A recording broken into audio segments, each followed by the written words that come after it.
আমার নবীর চেহারা মুবারকের কত দাম, আমার নবীর নজরের কত দাম, কত মায়া। আল্লাহর নবী বারবার আকাশের দিকে তাকাইতো, কিছু বলে নাই। নবী শুধু বারবার আকাশের দিকে তাকাইছে। নবী তাকানোর বরকতে আল্লাহ কোরআনের আয়াত অংশই সত্য, সন্দেহ আছে? পুরা কোরআনটা সত্য, কিন্তু পুরাটা কোরআন বাস্তব না। কি না? পুরা কোরআন সত্য, কিন্তু পুরাটা কোরআন বাস্তব না। এই কথাটা নতুন লাগছে, ব্যাখ্যাটা কইরে দিই, সহজে বুঝেন। আল কারিআতু মাল কারিআ ওয়া মা আদরাকা মাল কারিআ ইয়াউমা ইয়াকুনুন নাসু কাল ফারাশিল মাবসুস।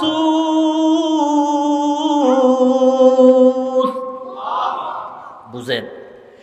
সূরাতুল কারিয়াতে আল্লাহ কিয়ামতের কথা বলছেন, ঠিক নেই? আল্লাহ বলছেন পাহাড় পর্বত যখন দুলার মতো উঠতে থাকবে, ধ্বংস, পৃথিবী ধ্বংস হবে, সিংহার আওয়াজ হবে, ফুৎকার হবে। আচ্ছা, পাহাড় কি তুলার মতো উঠতেছে এখন না উড়বে? কথা কয় না, উড়বে কিয়ামতের সময়, ঠিক নেই? তো যখন কিয়ামত হবে তখন পাহাড় তুলার মতো উঠতে থাকবে, ওইটা হলো বাস্তব হবে। তখন যখন পাহাড় তুলার মতো উড়বে তখন এই সূরাতুল কারিআ বাস্তব হবে। এর আগ পর্যন্ত সূরাটা হলো সত্য। কি সত্য? বাস্তব কোনটাকে বলা হয়? যেটা ঘটতেছে বা গইটা গেছে, এটা হলো বাস্তব, ঠিক কিনা? কিয়ামত ঘটছে, ঘটবে, তখন ওই সূরাটা কি হবে? বাস্তব হবে। আর আয়াতে আল্লাহ বলেন কোরআনের গবেষণা করলে গবেষণার শেষ নাই। আরেক সূরায় আল্লাহ তাআলা বলেন ইদাস সামাউ ফাতারাত ওয়া ইদাল কাওয়াকিবু তাসারাত ওয়া ইদাল বিহারু ফুজ্জিরাত ওয়া ইদাল কুবুরু বুসিরাত। আল্লাহ তাআলা বলেন আসমান যেদিন টুকরো টুকরো হয়ে যাবে, তারকা পড়ে যাবে, মানুষের কবর লম্বা লম্বি হয়ে ফেটে যাবে। ওয়া ইদাল কুবুরু বুসিরাত, মানুষের কবর যখন ফেটে যাবে, মানুষের কবর কি বর্তমানে ফাটছে না কিয়ামতের সময় ফাটবে? ঠিক না? কখন? সুম্মা নুফিখা ফীহি উখরা ফাইদা হুম কিয়ামুন ইয়ানজুরুন। আল্লাহ বলে ইসরাফিল যখন দ্বিতীয়বার ফু দিবে তখন পৃথিবীর সমস্ত মানুষের কবর লম্বা লম্বি হয়ে ফেটে যাবে, মানুষ কবর থেকে উঠতে থাকবে কিয়ামতের মাঠে হাজির হওয়ার জন্য, ঠিক কি না? সব পৃথিবী ধ্বংস, কেউ নাই। আল্লাহ তাআলা সর্বপ্রথম 4 জন ফেরেশতাকে আবার জিন্দা করবেন। জিন্দা করার পর তাই নাই, সবার আগে আমি আমার নবীকে উঠাইলাম, সেটা হলো আমার নবীর আলাদা সম্মান। বাদে আজি গুয়াম নাতে মসুতুফা আকে আলম ইয়াফতে আজনু রসফা সদ হাজারা রহমতে যা আফুরি বরওয়াই বর আলে পাকে তাহিরি। এ ভাই, আল্লাহ তাআলা বলেন ও পয়গম্বরকে বলো আমি আল্লাহ তাআলা কাউকে উঠাই নাই, সবার আগে নবীকে উঠাইলাম। এটা আমার নবীর আলাদা সম্মান, কারণ আমার নবী তো অন্য কোন নবীর মতো না। আমার নবী তো ইব্রাহিম নবীর মতো না, আমার নবী তো ঈসা নবীর মতো না, আমার নবী তো মূসা নবীর মতো না। আমার নবী হলো ভিন্ন মর্যাদার অধিকারী, ঠিক কিনা? জোরে কোন? নবীর উম্মতের দল অন্য নবীর আল্লাহর কাছে অনেক কিছু বলা লাগতো, আমার নবী বলাও লাগে না। আমার নবীর চেহারা মুবারকের কত দাম, আমার নবীর নজরের কত দাম, কত মায়া। আল্লাহর নবী বারবার আকাশের দিকে তাকাইতো, কিছু বলে নাই। নবী শুধু বারবার আকাশের দিকে তাকাইছে। নবী তাকানোর বরকতে আল্লাহ কোরআনের আয়াত নাজিল করে দিছে। বলাও লাগে না, এটা মহব্বত। সেই নবীকে আল্লাহ সহযোগিতা করবে না তো আমাকে করবে? আমি পেশাব কইরা পানি লই না, বলে নামাজ পড়ি না, পাঁচ ওয়াক্ত। নবী হাত তুললেই কবুল, সুবহানাল্লাহ। নবী হিজরত করে মদিনায় যাওয়ার পরে 17 মতান্তর 18 মাস ওই বাইতুল মাকদাসকে কিবলা বানায় নবী নামাজ পড়ছেন। কয় মাস? 17 বা 18 মাস। এই বাইতুল মাকদাস ছিল ইহুদিদের কিবলা। কাদের? এ কথা কয় না, কার কিবলা? ইহুদিদের কিবলা। নবীর টিটকারি করতো, হারে আমাদের ধর্ম মোহাম্মদ মানে না, তো আমাদের কেবলাটা বড় ভাল লাগে, এগুলি করে টিটকারি করতো। নবীর কষ্ট লাগলো। কাদ নারা তাকাল্লুবা ওয়াজহিকা ফিস সামা, আল্লাহ তাআলার কাছে নবী বলেও নয় যে আল্লাহ তুমি বাইতুল্লাহ মানে কিবলা পরিবর্তন করে দাও, নবী বলেন নাই, শুধু চাইছে। আল্লাহ তাআলা বলে জিবরাইল আমার নবী বারবার আকাশের দিকে তাকায়, নবী তো আমাকে বলে না, নবী আমার কাছে বলে না, নবী বারবার তাকাইয়া নবী বুঝাইতে চায় আমি আল্লাহ বুঝলাম, চল। আল্লাহ তাআলা আয়াত নাজিল করে জানায় দিল, ফাওয়াল্লি ওয়াজহাকা শাতরাল মাসজিদিল হারাম। মসজিদে যুলকিবলা তাই এখনো আছে। যোহরের নামাজ নবী 2 রাকাত পড়ছেন। আল্লাহ তাআলা বলে জিবরাইল যাও আমার নবীকে গিয়া বল বাকি 2 রাকাত নামাজ বাইতুল্লাহর দিকে ফিরার জন্য। নামাজের ভিতরে জিবরাইল এসে বলে পয়গম্বর আকাশের দিকে আর তাকানো লাগবে না, নবী গো কেন আপনি বারবার আকাশের দিকে তাকান? আল্লাহ তাআলা কিন্তু বুঝে, বলাও লাগে না। ও নবী আমার 2 রাকাত নামাজ পড়ছেন বাইতুল মাকদাসের দিকে ফিরা, বাকি 2 রাকাত বাইতুল্লাহর দিকে ফিরে পড়েন। আজ থেকে আপনি নবীর খুশির জন্য সমস্ত উম্মতের জন্য আমার আল্লাহ বাইতুল্লাহকে কিবলা বানায়া দিছে। আমরা সেই নবীর উম্মত, বুঝি না আফসোস। এই জন্য ভাই আমলওয়ালা হওয়া লাগবে। তো কি বলছিলাম, আল্লাহ তাআলার পুরাটা কোরআন সত্য, কিন্তু পুরাটা কোরআন বাস্তব না, ঠিক কি না? এই যে আল্লাহ বলছে ওয়াইদাল কুবুর বুসিরাত, যখন মানুষের কবর ফেটে যাবে, তো মানুষের কবর কি ফাটছে? ফাটবে। যখন ফাটবে তখন এই সূরাটা হবে বাস্তব, ঠিক কি না? আমি যে আয়াতটা তিলাওয়াত করছি, মানুষ সত্য থেকে বাস্তবতার জন্য বেশি পাগল, ঠিক কি না? মানুষ সত্যটার চাইতে বাস্তবটাকে বেশি গ্রহণ করতে চায়, বেশি প্রাধান্য দিয়ে থাকে, ঠিক কি না? সত্যটা তো আছে, কিন্তু সত্যটার চাইতে বাস্তবটা আরো নূরুন আলা নূর। এই আমি যে আয়াতটা তিলাওয়াত করছি ওই আয়াতটা বাস্তব। কিভাবে? মানে তিলাওয়াতকৃত আয়াতে, আমার তিলাওয়াতকৃত আয়াতে আল্লাহ তাআলা যেই 2টা উপদেশ দিছে, ওই 2টা উপদেশ যারা মানছে ওরা আল্লাহর ওলি হয়ে গেছে। একটা সে হবে, এটা না, হয়ে গেছে। যেটা হয়ে গেছে এটা বাস্তব না? এই 2টা উপদেশ যেই ইঞ্জিনিয়ার মানছে আল্লাহর ওলি হয়ে গেছে। এই 2টা উপদেশ যেই কৃষক মানছে আল্লাহর ওলি হয়ে গেছে। এই 2টা উপদেশ যেই আলেম মানছে, যেই মূর্খ রিকশাওয়ালাও মানছে, সে আল্লাহর ওলি হবে না, হয়ে গেছে। আমরাও যদি এই 2টা উপদেশ মানি, আমরাও আল্লাহর ওলি হতে পারবো কিনা? জোরে কর, কথা কই না, হতে পারবো না? তো এটা বাস্তব। আসলে আরেকটা বিষয়, ওলি বলতে কি বুঝি? আমরা অনেক সময় ওলি বলতে বুঝি যে কারামতি প্রকাশ ঠকাশ হইলে ওলি না। আল্লাহর ওলি তাদেরকে বলা হয়, ওয়ালিগুল শব্দের অর্থ হলো বন্ধু। আল্লাহ ও কারামতি প্রকাশ হোক বা না হোক সেটা মূল বিষয় না। আল্লাহর ওলি হওয়ার জন্য মূল শর্ত কি? মিথ্যা কথা বাদ দিয়া যে যত বেশি আমল করবে সে তত বেশি আল্লাহর ওলি হয়ে যাবে, তত মাহবুব বান্দা হয়ে যাবে। সহজ ব্যাখ্যা। সে ইঞ্জিনিয়ার হোক, এই রিক্সাওয়ালা, যে কোনো লোক হোক, আল্লাহওয়ালা হওয়ার জন্য আলেম, হাফেজ, মুফতি এগুলি হওয়ার যোগ্যতা এটা দরকার নাই। আল্লাহর ওলি মানে আল্লাহর বন্ধু হওয়ার জন্য 2টা জিনিস শর্ত, ঈমান এবং নেক আমল, ঠিক কিনা? ঈমান আছে, রিক্সা চালা, অসুবিধা নাই। ঈমানের পরে নেক আমল পাওয়া গেছে, লোকটা রিক্সাওয়ালা হোক, আল্লাহর বন্ধু, ওই মানুষটাকে মহব্বত করব আমি। অনেক বড় আলেম, ঈমান আছে, অনেক বড় আলেম, আমল নাই, আমি তাকে মহব্বত করতে পারবো না, ঠিক কিনা? পরিষ্কার কথা। ইমাম আবু হানিফা রাহমাতুল্লাহ বলছেন, আল আলিমু মান আমিলা বিইলমি। আলেমকে যে তার ইলম অনুযায়ী আমল করে সেই তো আল্লাহর কাছে আলেম।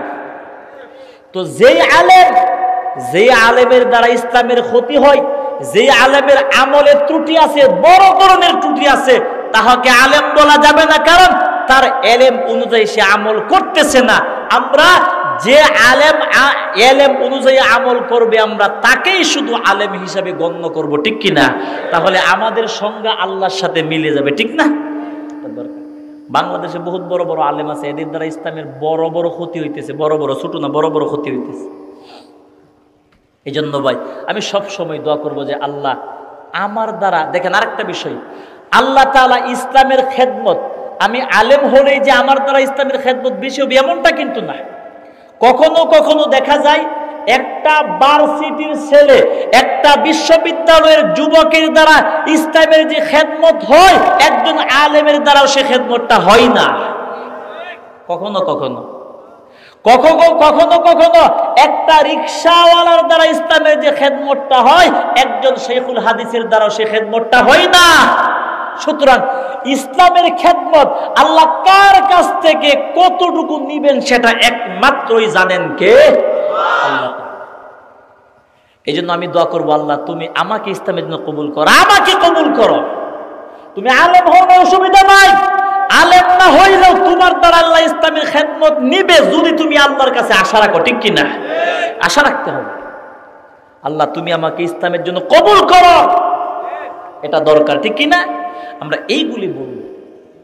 এ ভাই তো কি বললাম যে আয়াত আমি তেলাওয়াত করলাম, বাস্তবতার আয়াত।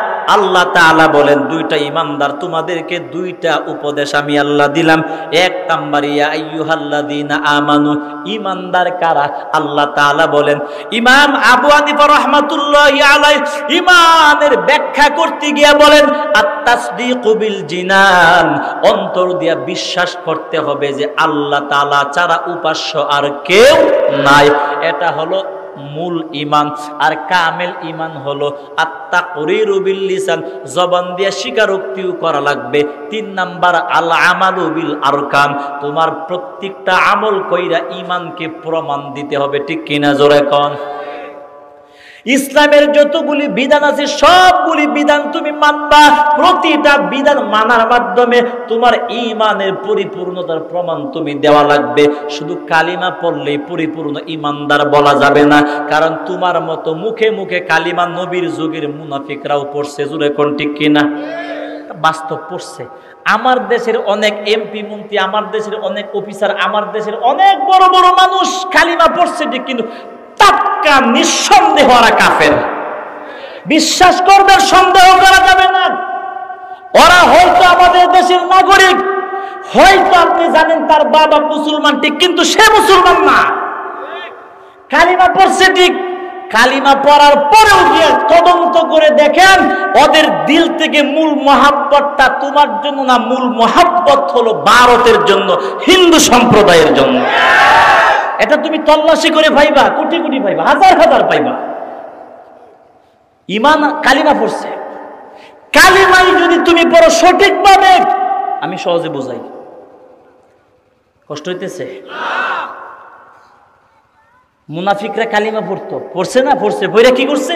ওয়াইদা খালাউ ইলা শায়াতিনিহিম ক্বালু ইন্না মাআকুম, নবীর কাছে এসে কইতো, ইয়া রাসূলুল্লাহ, অতিভক্তি সূরের লক্ষণ। হাদিস শরীফে আসছে মুনাফিকরা নবীকে এত মহাব্বতে ডাক দিত যে মুনাফিকদের ডাক দেখে সাহাবায়ে কেরাম আফসোস করতো, হারে এই মানুষটার ভিতরে না জানি কত মহাব্বত নবী, আসলে তো গুড়ার ডিম কিছু না, ঠিক কি না? সাহাবায়ে কেরাম আফসোস করতো। মুনাফিকরা মুশরিকদের কাছে গিয়ে বলতো, কালু ইন্না মাআকুম, আরে বেকর, আমরা তো আসলে তোরার সাথে। মুহাম্মদের কাছে গিয়ে উপরে উপরে একটু বাদ দেখায়। তো আমার দেশের অনেক এমপি মন্ত্রী, অনেক নেতা, অনেক মানুষ মুখে মুখে কালিমা পড়ে আমাদেরকে সামাজিকতা রক্ষা দিতেছে, রক্ষা করতেছে, কিন্তু মূলত ওদের মহাব্বত মুনাফিকদের মতো বিধর্মীদের মহাব্বত। ভারতের পাঁচাটা গোলাম হয়ে গেছে,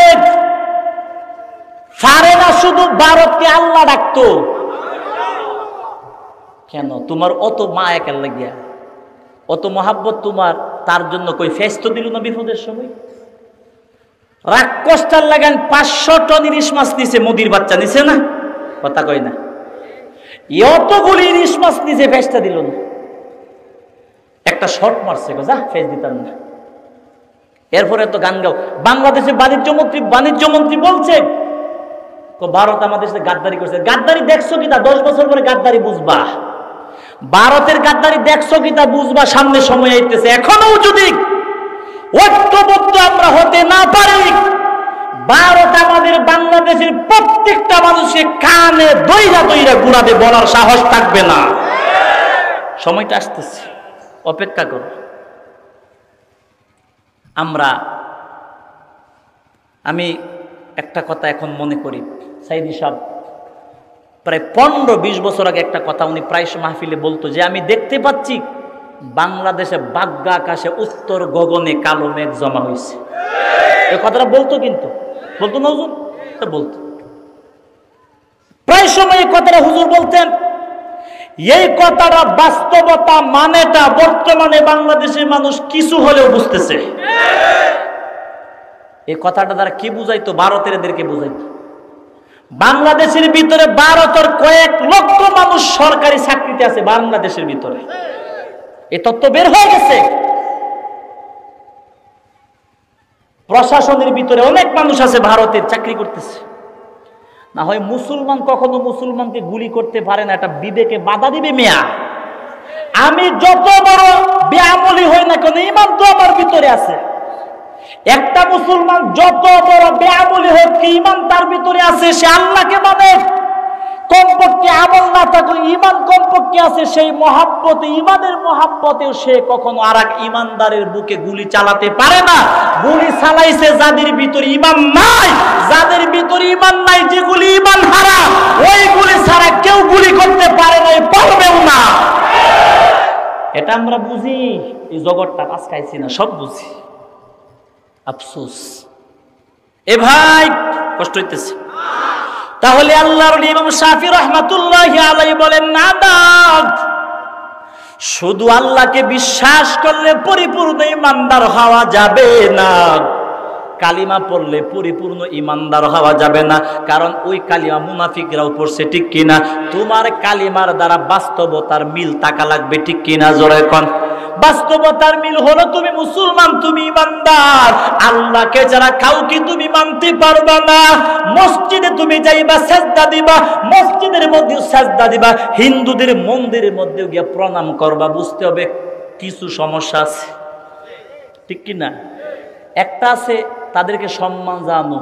আমি নিজে আমার বাসা যেখানে, আমি নিজের চোখে দেখছি না, কিন্তু খুব কাছের মানুষ বলছে, ওই এলাকার এক লোক একটা ডাইরেক্ট হিন্দুদের মণ্ডপের মধ্যে গিয়া ডাইরেক্ট আদগুলি এমনি দিয়া, এমনি ডাইরেক্ট এক থেকে ডাইরেক্ট আমাকে দেখাইছে ছেলেরা। তো এখন তো সেও তো কালিমা পড়ছে না, তো কালিমা পড়ে মূর্তিকে যে প্রণাম করলা, কি বুঝাইলা? মূর্তিকে প্রণাম করা, আল্লাহকে, আমরা যে আল্লাহকে সাজদা দেই আর হিন্দুরা মূর্তিকে প্রণাম করে দৌড় এক হয়ে গেল। তুমি এগুলি করো কেন? তো বুঝতে হবে তোমার কালিমার ভিতরে বেজাল আছে, ঠিক কি না? আল্লাহ তাআলা বলেন, ঈমানদার, আমি আল্লাহকে যারা মানো, পরকালকে যারা মানো, কবরকে যারা মানো, তোমরা ঈমানদার। আল্লাহ তাআলা বলেন, আমি আল্লাহ চাই না তোদের ঈমানটা নষ্ট হোক, এটা আমি আল্লাহ চাই না। আল্লাহ কি চাই যে ঈমান নষ্ট হয়ে যাক? আল্লাহ বলে, বান্দা তোদের ঈমানটা নষ্ট হোক, এটা আমি আল্লাহ চাই না। তোদের ঈমানটা নষ্ট হয়ে যাক, এটা আমি আল্লাহ মানতে পারি না। আল্লাহ তাআলা বলে, গোলাম তোদের ঈমানটা ঠিক যাতে থাকে, এই জন্য আমি আল্লাহ দামি দুইটা উপদেশ দিলাম। কয়টা? এক নাম্বার, ইত্তাকুল্লাহ, আমি আল্লাহকে ভয় করো, তাকওয়াওয়ালা হয়ে যাও। ভয় করো এর অর্থ কি? মুফাসসিরিন বলেন এর অর্থ হলো তোমার দিলটাকে তাকওয়াওয়ালা দিল তুমি চেষ্টা করে বানাও, তাকওয়াওয়ালা দিল তুমি বানাও। তোমার দিলটা যখন তাকওয়াওয়ালা দিল হবে, তোমার তাকওয়াওয়ালা দিলটা জায়গায় জায়গায় তোমার ঈমানটাকে বাঁচাবে, হেফাজত করবে, নষ্ট হবে না, ঠিক কি না? ঈমান বাঁচাবে, তাকওয়াওয়ালা দিল না হয় পারবা না। অফিসের ভিতরে গিয়া টেবিলের তলে দিয়ে হাত দিয়া বিকাশের মাধ্যমে যে তুমি ঘুষ খাও অফিসার, এই ঘুষ তুমি খাইবা না যখন তোমার তাকওয়াওয়ালা দিল হবে, ঠিক কিনা? যখন তোমার দিলটা তাকওয়াওয়ালা হবে, তোমার তাকওয়াওয়ালা দিল তোমার বিবেকরে বলবে, ওরে বিবেক, কিয়ামতের মাঠে জবাব দেওয়া লাগবে, ঘুষ খায়ও না। আল্লাহ তাআলা বিচার করবেন। তোমার তাকওয়াওয়ালা দিল যখন তোমার বিবেকরে ওই কথাটা বলবে, তখন তুমি আর ঘুষ খাইবা না, ঠিক কিনা? যখন তুমি ঘুষ খাওয়া থেকে বাঁচবা, তোমার ঈমানটা হেফাজত থাকবে, ঠিক কিনা? জোরে কর।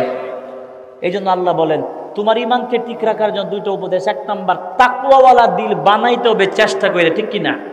তুমি চেষ্টা একদিনে হবে না, চেষ্টা করতে করতে করতে করতে তোমার দিলটা তাকওয়াওয়ালা হবে, মানে ভয়ওয়ালা দিল হবে। মানে তোমার দিলটা, তোমার কলবটা আল্লাহওয়ালাদের তাকওয়াওয়ালা কলব হবে। গুনাহ থেকে তোমার দিলটা তোমার ইমানকে জায়গায় জায়গায় বাঁচাবে। তুমি একটা গুনার কাজ করতে চাইবা, তোমার দিল বলবে যে দেখ মরতে কিন্তু হবে, তুই কবরে যাওয়া লাগবে, গুনাহটা করিস না। এই কথাটা তোমাকে কেউ বলবে না, নীরবে তোমার দিল, তোমার কলব তোমাকে বলবে। ওই জায়গায় তোমার তাকওয়াওয়ালা কলব তোমাকে ইমানটা বাঁচাবে গুনাহ থেকে, ঠিক কিনা জোরে কর। আল্লাহ বলে এক নাম্বার, তোমার দিলটাকে তাকওয়াওয়ালা দিল বানাও, তাহলে তোমার ইমানটা, দেখেন আল্লাহ বলে তোমার তাকওয়াওয়ালা দিল তোমার ইমানকে বাঁচাবে, ঠিক কিনা? আর তোমার তাকওয়া এবং ঈমান দুটোটাকে বাঁচাবে তোমার আমলওয়ালা বন্ধু। আল্লাহ বলেন দুই নাম্বার উপদেশটা, ওয়াকুনু মা'আস সাদিকিন, আমলওয়ালা বন্ধু। আল্লাহ বলে তোমার ঈমান বাঁচাবে তোমার তাকওয়াওয়ালা দিল, আর তোমার তাকওয়াওয়ালা দিলটাকে বাঁচাবে তোমার আমলওয়ালা বন্ধু। সুবহানাল্লাহ বলেন। একটার সাথে একটার কত মিল। আল্লাহ তাআলা বলেন ওয়াকুনু মা'আস সাদিকিন, অর্থ হলো আমলওয়ালা বন্ধু। কিওয়ালা বন্ধু? গাঞ্জা খাওরা, ফেন্সি ডিলওয়ালা, ঘুষখোর না আমলওয়ালা? আমলওয়ালা। দেখেন আরেকটা বিষয়, হাসান বসরি রাহমাতুল্লাহ আলাইহি মা'আস সাদিকিনের ব্যাখ্যা করতে গিয়ে বলেন আল্লাহ তাআলা কেন মানুষকে আমলওয়ালা বন্ধুর শর্তটা দিল? আল্লাহওয়ালা বলেন আমলওয়ালা বন্ধু ছাড়া তোমার তাকওয়া চেষ্টা করলেও ঠিক রাখতে পারবা না। আর তোমার তাকওয়া যখন ঠিক থাকবে না, অটোমেটিক তোমার ঈমানটা নষ্ট হতে থাকবে, ঠিক কিনা? তুমি চেষ্টা করবা, তাকওয়া ঠিক রাখতে পারবা না। কেন? আমলওয়ালা বন্ধু না থাকলে। আল্লাহর ওলি এই বিষয়টা বুঝাবার জন্য চমৎকার একটি ঘটনা আল্লাহর ওলি বলেন, হাসান বসরি রাহমাতুল্লাহ আলাইহি বলেন আল্লাহ তাআলা আমলওয়ালা বন্ধুর কথা কেন বলছেন? আমলওয়ালা বন্ধু যে তোমার তাকওয়া এবং ঈমানের জন্য কত সহযোগিতা করে, কত সহায়ক হবে, এটা একটু বুঝো। আল্লাহর ওলি বলেন আমি মক্কাতে গেলাম হজ করার জন্য, বাইতুল্লাহ। হাসান বসরি রাহমাতুল্লাহ আলাইহি হজ করতে আসার সময়, হজ করে আসার সময় বাড়ির জন্য একটু খেজুর কেনার দরকার না? উনি বলে আমি একটা খেজুরের দোকানে গেলাম, বললাম ভাই খেজুর কেমন? হুজুর আল্লাহর কসম, নবীর কসম, এই কসম সেই কসম, 14 গোষ্ঠী কসম খায় আমার খেজুরের চেয়ে ভালো খেজুর দুনিয়াতে আর নেই, অথচ খেজুর গেলাম ফসা। আল্লাহর ওলির সন্দেহ লাগলো। কি লাগলো? আচ্ছা উল্টা পাল্টা মিথ্যা কসম খাইলে কি ঈমান ঠিক থাকে? আর উল্টা পাল্টা মিথ্যা কসম মানুষ কখন খায়? যখন তার দিলে তাকওয়া থাকে না, আল্লাহর ভয় থাকে না, ঠিক নেই? আল্লাহর ওলি বলে না, সন্দেহ লাগলো। অন্য দোকান থেকে খেজুর নিয়ে চলে গেল। আবার পরের বছর হজে গেল, যাবার পরে এই দোকানে গিয়া বলে ভাই খেজুর কেমন কেমন, ভালো নি খেজুর কত করে? হুজুর এই কোয়ালিটির খেজুর আছে, যদি পছন্দ হয় নিতে পারেন, পছন্দ না হইলে কোনো জোর নাই। আর মাত্র গইন্যা 5 মিনিট, কষ্ট হবে না, 5 মিনিট বসেন। আল্লাহর ওলি বলেন হ্যাঁ গত বছর এই বছর কথার মধ্যে ব্যবধান। তখন আল্লাহর ওলি বলেন একটা কথা বলি, সন্দেহ করে না। বলে কি? গত বছর তুমি পচা খেজুর বিক্রি করার জন্য আমার সাথে মিথ্যা কথা কইছো, মিথ্যা কসম কাটলা। আর মিথ্যা কসম কাটলে কি ইমান ঠিক থাকে? এই বছর মিথ্যা কথা বলতেছ না, ব্যাপারটাকে সঠিক কথা বললা। দোকানদার চোখের পানি চাইরা দিয়া বলে আল্লাহর ওলি গত বছর আমার আমলওয়ালা বন্ধু ছিল না, আমলওয়ালা বন্ধু না থাকার কারণে আমি মিথ্যা কথা বলতে বাধ্য হয়েছিলাম। আমলওয়ালা বন্ধু না থাকার কারণে তাকওয়াটা ঠিক রাখতে পারি না, চেষ্টা করছি কিন্তু পারি নাই। এই বছর আমলওয়ালা বন্ধু পাইছি বলে কইলা বলো।